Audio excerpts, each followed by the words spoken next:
Hey guys, Tbull here. Today we got a game in the Richie for you. There's Bob Jojo on the screen.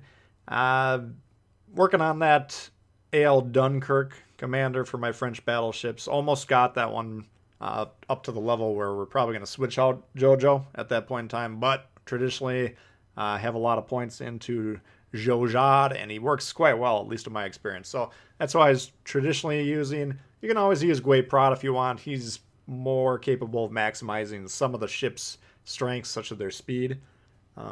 So that's an option as well, but I've always used JoJo. Here we got a crash zone game, I believe, domination mode, and rather than the typical playstyle we see of a lot of battleships just sitting in the back, we're going to be really aggressive in this ship. Richelieu, Jean Bart, I like to move around on those ships. I like to get as close to the enemy as they reasonably allow me to get. And we'll see an example of that here. So ideally, you can see that island on the right hand, the east side of B. Now, if I can get directly adjacent to that on the right hand side of that island, then my left hand side is completely protected from main gun fire, at least. Potentially setting us up for a torpedo attack coming our way, being that close to islands. But main guns, we can protect ourselves, and red is likely to be advancing southward towards A. So it's important to be able to protect ourselves if possible. And once we get there, we can just basically pin down the enemy from getting into C. They'd have to present broadsides most likely to get into C, and we're going to try and prevent them from getting into C. So pretty strong position. We do have to keep an eye on the west, though, because we're moving very aggressively far forward. That's going to allow a lot of ships to have access to us. And you can see, if we're not paying attention to those ships on the west, they could probably start shooting us in the sides already. So we got to be very careful here. Got the speed boost going here. Opening salvo a moment ago. Shot at the Turpets. Got about 10k, not too bad there. Miyoko, though, he's coming in. You know, the Turpet's about 45 degrees. Miyoko's even steeper there. And we do have the destroyer moving into C. So cruisers being really aggressive, trying to get on the caps early, usually not that profitable. You can see they do have a destroyer on there as well because the Miyoko wasn't on the cap yet. Cap is already contested, so we know there's an unspotted destroyer. Whack that guy for about 17k, give or take. And that's why you don't want to be moving that far forward as a cruiser. Usually, let the destroyer take the front line. You're not there to capture the base, at least not in the opening 5 minutes of the game as a cruiser typically. So like we were talking about with the battleship, the further far forward you move, the more access, more ships on the enemy team are going to have. So you got to be very careful, and I'm hoping here to finish him off. He had torpedoes coming as well. A little bit lucky to be alive at this point in time, but that's all right. We've kind of gotten him off the cap. Now our destroyer he's in a better position to get on there. Although the Turpets, now he's moving in, and the Turpets is much more hard for me and the other battleships to dislodge. Cruisers, we can just whack them with the main guns, either sink them or scare them off. But battleships, especially a well-armored battleship in the front there, where if he angles at us, especially with these smaller caliber French battleship guns, we can't really reliably do damage, at least not against the hull. And you'll see when we're shooting this Turpets, when he's at those angles, we're always going to aim up about, halfway up the ship, try and hit the superstructure with these type of shots. So he's moving in the cap, very aggressive positioning. These guys are attacking C very aggressively, I should say. Keeping an eye on those guys to the west, though, and note they got stuff they're dealing with south of A. Their attention's down there, but they do have access to this broadside, and that is dangerous. So you should probably be checking it even more often than I am. You want to be looking at those guns on the ships, zoom in on them, and make sure they're not pointing at you.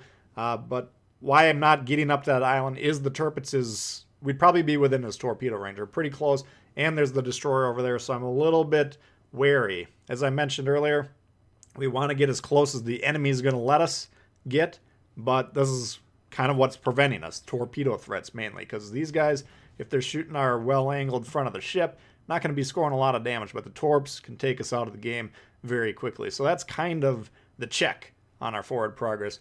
Colorado, I'm trying to keep him alive. He's getting pummeled. Now, why is he rushing the Turpets? The Turpets has torpedoes. Colorado doesn't. So battleships, when we're dueling other battleships, if they have torpedoes, you want to be maintaining the distance. They want to close with you. We're looking for Gneisenau, Turpets, Scharnhorst, ships of this nature with the forward-firing torpedoes. We don't want to be moving into them. In fact, you saw there we were backing up from him once he got, 10, 12 kilometers away. we don't want to get close to him. And you can see there, down he goes. It was a combination of the torps and everyone blasting him with the guns. So too aggressive there, but we got the Tirpitz for the Colorado. I'd say that's a pretty good trade. Miyoko, he's kind of preventing us from wrapping up this side here. So we're going to try and shoot one more salvo here, take him out. Once we do that, we control B currently, and then we can move into C, and we need to be doing that as the destroyer already. The Miyoko's not a threat currently because he's got my ship here to support him. The Miyoko doesn't move into the destroyer because he gets blasted by the Richelieu. So that's when the destroyer recognizes, luckily, that C is now free for the taking, and he goes ahead and gets on there. And the other cruisers moving as well. Going to try and whack this Colorado. He's trying to disengage, get out of there. He's got to show broadside. And that, again, is a result of this forward kind of centralized position. We have great angles on a lot of ships getting this far into the center of the map. Battleships usually do pretty well in the center as long as they can protect themselves. If you get in the center too early and everyone on the red team starts pummeling you, game over very quickly. But if you can do it safely, then you can kind of control a lot of map from that position, which is very strong. So Colorado, we're getting him low. You'll note B is actively being flipped to red. We know that's the destroyer. And here's what we're talking about being close to islands. Yes, our left-hand side perfectly protected from main guns, but look at that destroyer on the map there, and we're going to notice him right there. And we can assume we're under torpedo attacks. So we're slamming on the brakes. Going to go ahead and blind fire him. He dropped the smoke there, but look at this shot here. 5 pens and 3 resets. So that was a pretty profitable salvo, and we'll see the score at the end of this game is quite robust, and that's a big part of it. That's a nice shot.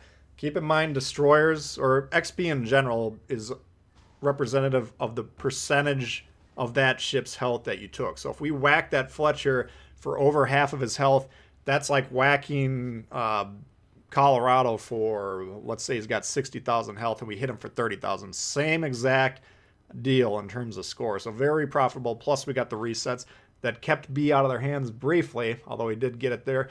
Was considering shooting there again, but I figured he probably, it was less likely to hit. Now we see the Miyoko on the map there. The destroyer is moving in towards them, which is kind of aggressive.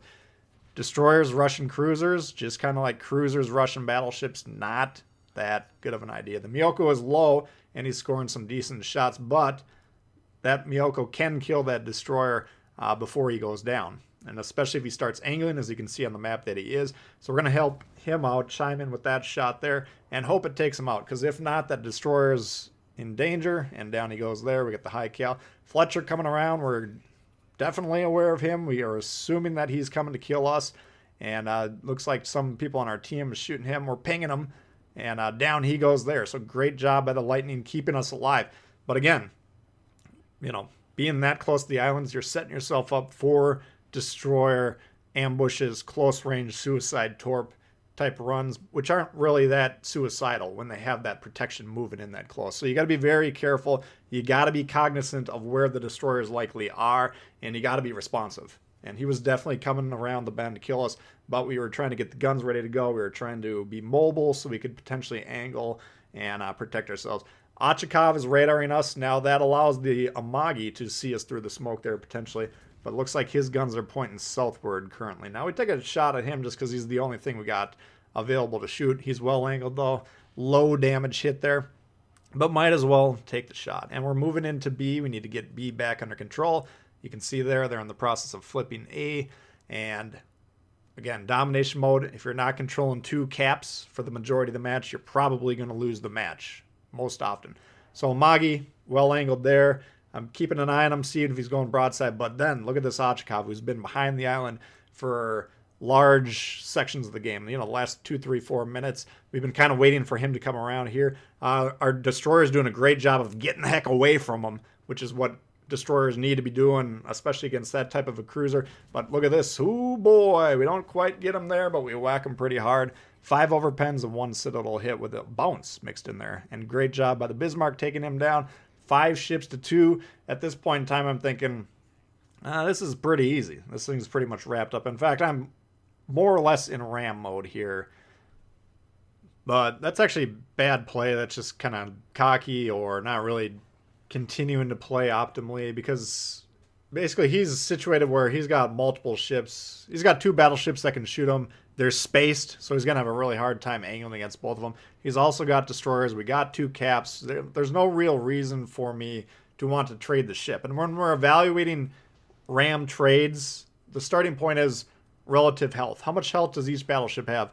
And you can see there, once he's got about 20,000 right now. We got just shy of 50,000. So we're giving up 30,000 team HP, and he's down even lower. At this point in time, he's just shy, or he's just over 5K. And this is a great ram on his part, and really poor play on my part to get hit there. Now you're thinking to yourself, okay, whatever. You got the final piece of the puzzle. We got 3 destroyers. We got 1 battleship. But this Lightning, he's going to do a great job.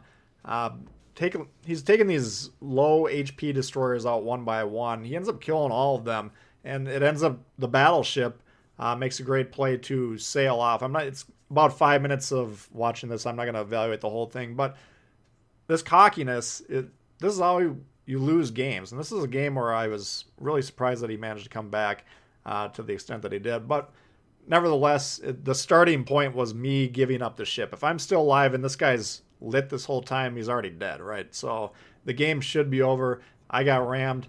Great play by the Amagi there, but we do go on to finish this one off, and we wind up with a pretty decent score here. So that'll do it for that one, guys. Hopefully you did enjoy it. If you did, please hit the thumbs up. If you're new to the channel, consider subscribing. We got lots of World of Warships. It's coming all the time.